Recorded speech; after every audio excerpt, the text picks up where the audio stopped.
سلام، كيف نتوما؟ لاباس؟ بغيت نشارك معكم هاد الوصفه اللي درت للدراري العشاء. هاد الباستا ديال الفراشات. اول حاجه كنديروها تسلق مع شويه تاع الزيت وشويه تاع الملحه، وهنا درت البصله مع شويه تاع الزبده يتشحروا، ودرت هنايا لا داند. نتوما ديروا لا داند ولا البولي ولا الكفته اللي يعجبكم، ودرت غير الملحه والبزار وشويه الثومه غبره.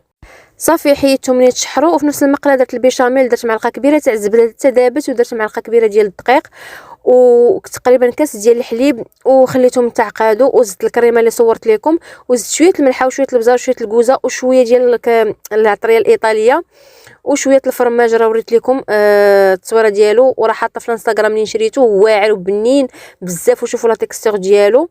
نسيت ما قلت لكم، الا عندكم الشامبينيون زيدوا على لا داند، انا كنت كنسحب عندي وما لقيتوش داكشي علاش ما درتوش. شوفوا الطبق النهائي راه كيجي رائع وبنين. الا جربتوا ما غاديش تندموا. ما تنساوش البارطاج. بسلامه.